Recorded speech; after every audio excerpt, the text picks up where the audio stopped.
कह रहे हैं प्रधानमंत्री जी कि एक पूरा इकोसिस्टम जो है वो इसमें लग जाता है। उधर से ये प्रश्न नहीं पूछा जाता कई बार, या पूछने पर भी जवाब नहीं मिलता कि बीजेपी के घोषणा पत्र में कहाँ है कि संविधान खत्म करेंगे, अगला चुनाव नहीं होगा। यहाँ वन नेशन वन इलेक्शन की बात चल रही है, लेकिन कहा जाता है कि अगला चुनाव ही मोदी आएंगे तो नहीं कराएंगे, आरक्षण खत्म कर देंगे। लिखी चीजों पर भी झूठ फैलाया जाता है। आपने सीए का जिक्र किया, 3 कृषि कानून जिसमें कहा गया कि किसानों की जमीन छीन ली जाएगी, वो कहीं नहीं लिखा था, कहीं नहीं लिखा गया, लेकिन वो भ्रम फैला हाँ। फैलाकर चीजें जो हैं वो खराब की गई।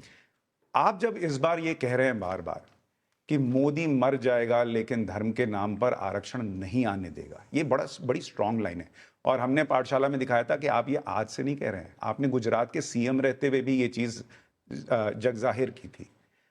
आपको क्या खतरा दिखता है अगर धर्म के नाम पर आरक्षण आए या मुसलमानों को आरक्षण मिल जाए? इसमें मोदी मुद्दा ही नहीं है। जिस समय संविधान बन रहा था, देश के गणमान्य लोग संविधान सभा में बैठे थे। डॉक्टर राजेंद्र बाबू, बाबा साहब अम्बेडकर, पंडित नेहरू वगैरह सब बैठे थे। उसमें तो कोई आरएसएस बीजेपी वाला उस समय तो सवाल ही नहीं था। ऐसे और सभी संप्रदाय के लोग बैठे थे और सबने मिल बैठ करके लंबी चर्चा के बाद तय किया कि भारत जैसे देश में धर्म के आधार पर आरक्षण भारत को नुकसान करेगा। ये लंबी सोच के लिए ठीक नहीं है। जहां तक दलित का, आदिवासियों का, तो एक सामाजिक व्यवस्था पिछले सैकड़ों वर्षों में समाज में जो विकृतियां आई, जिस प्रकार से छूत अछूत का भाव पैदा हो गया, ऊंच नीच का भाव पैदा हो गया, और एक प्रकार से समाज एक बहुत बड़े वर्ग के साथ जन्म के आधार पर अन्याय हुआ, तो उसका प्रायश्चित करना जरूरी था। और उसमें ये सुझाव निकला, और ये निर्णय भी सनातनियों ने किया है। संविधान सभा में जो लोग बैठे थे सब सनातनी थे, जितने बैठे थे सब सनातनी थे। नेहरू जी जैसे कुछ अपवाद हो सकते हैं कि जो अपने आप को उससे ऊपर मानते हो, लेकिन ज्यादातर वही लोग, राजेंद्र बाबू टीका करके बैठते थे, ऐसे लोग बैठे थे। उन्होंने निर्णय किया था कि हमें ये प्रायश्चित करना है, आरक्षण देना है। और इसलिए मैं उस भावना से जुड़ा हुआ हूं। मैं संविधान के स्पिरिट को जीना चाहता हूं। मैं संविधान के शब्दों का प्रतिष्ठा बढ़ाना चाहता हूं। और इसलिए मैं डे 1 से कह रहा हूं कि संविधान की भावना के विरुद्ध धर्म के आधार पर आरक्षण। इसका मतलब ये नहीं कि मुसलमान को बेनिफिट नहीं मिलेगा। जैसे हमने जब पार्लियामेंट में 10% का किया आरक्षण, कि सामान्य जाति के गरीब लोग हैं उनको कोई झगड़ा नहीं हुआ, किसी का लूटा नहीं, चोरी नहीं की। सामान्य वर्ग के, चाहे वो ब्राह्मण होगा, बनिया होगा, उसका बेटा भी अगर वो गरीबी वाला है उसको मिलेगा। उसमें मुसलमान समाज के भी जो आरक्षण कहीं मिलता नहीं है, उनके भी गरीब लोग हैं, उसमें हकदार है। मतलब हक नहीं छीन रहे हैं, धर्म को आधार मानने से हम विरोध कर रहे हैं। इकोनॉमिकली वीकर सेक्शन हम मुसलमान को नहीं देंगे ऐसा मैं नहीं कह रहा हूं।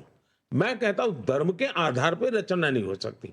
इस देश में गरीब है तो हिंदू हो, मुसलमान हो, ईसाई हो, पारसी हो, कोई भी हो, सबको बेनिफिट मिलना चाहिए। जहां तक आदिवासी और दलित का सवाल है, इसके पीछे हजारों साल का इतिहास पड़ा हुआ है, और इसलिए वो एक स्पेशल कारण है। और जो संविधान ने सही निर्णय किया, बाबा साहब आम्बेडकर ने सही निर्णय किया, और जो आज भी देश उसका रिस्पेक्ट करता है। हर पॉलिटिकल पार्टी रिस्पेक्ट करती है, और मैं नहीं मानता हूं कि कोई पॉलिटिकल पार्टी इसका विरोध करेगी। यानी आप हिंदू मुसलमान नहीं करते, मुसलमान करने वालों के विरोधी है। मैं ये धर्म के आधार पर वोट बैंक के खेल जो खेले जाते हैं ना, अब उन्होंने इस बार मैनिफेस्टो में कहा है कि हम जो ठेके देंगे वो ठेके इस पद्धति से देंगे। ये देश कैसे चल सकता है जी? ठेका दिया जाता है कि उनकी क्षमता है कि नहीं, रिसोर्सेज है कि नहीं, एक्सपीरियंस है कि नहीं, ट्रैक रिकॉर्ड है कि नहीं, सरकार के कामों को करने का उनका ये सारे चीजें देख करके ठेका दिया जाता है। अब आप कहते उसमें भी आरक्षण होगा, और वो माइनॉरिटी के लिए आरक्षण होगा। तो इसके बदले में जब लोग कहते हैं कि आप मुसलमान विरोधी हैं, वो कहते हैं कि मुसलमानों को इस देश में डराया जाता है, मोदी इनके खिलाफ हैं, हिंदू मुसलमान करते हैं जब चुनाव होता है। जब अटल जी की सरकार थी तब भी हमारे मैनिफेस्टो में रहता था राम मंदिर, तब भी रहता था 370, तब भी रहता था यूसीसी। मोदी की सरकार है, अब जो काम हो गया वो नहीं रहता है, जो बाकी होगा वो रहता है।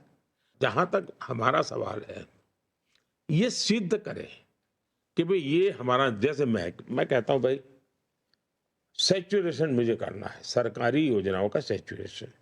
मतलब गांव में 50 लोग हैं जिनको घर मिलना चाहिए, मतलब 50 को मिलना चाहिए, 49 को नहीं।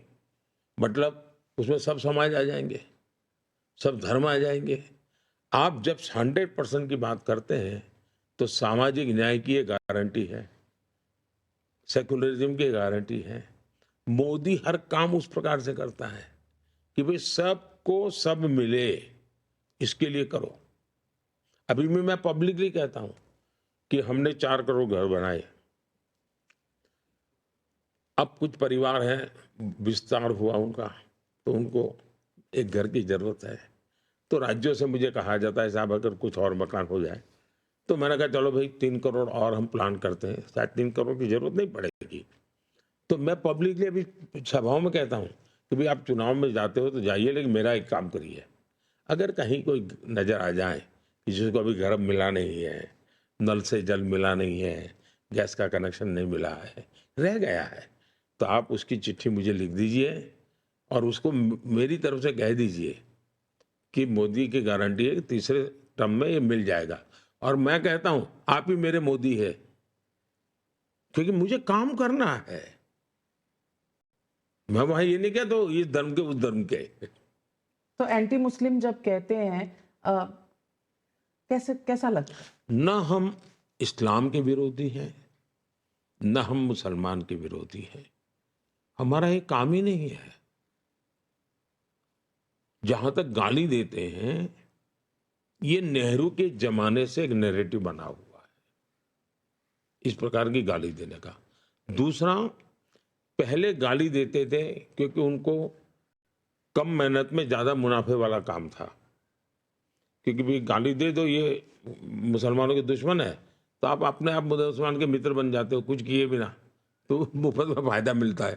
तो इसलिए उन्होंने ये एक भय का वातावरण बना करके फायदा लेने के लिए दुकान चलाए रखी है। मुसलमान समाज अब समझदार है। जब मैं 3 तलाक का कानून खत्म करता हूँ, परंपरा खत्म करता हूँ, तो मुस्लिम बहनों को लगता है कि अरे तो जेन्युइन आदमी है। मैं जब आयुष्मान कार्ड देता हूँ तो उसको लगता है यार ये तो जेन्युइन व्यक्ति है। मैं कोविड का वैक्सीन देता हूँ तो उसको लगता है यार ये तो जेन्युइन आदमी, हमारे साथ तो कोई भेद ही नहीं कर रहा है।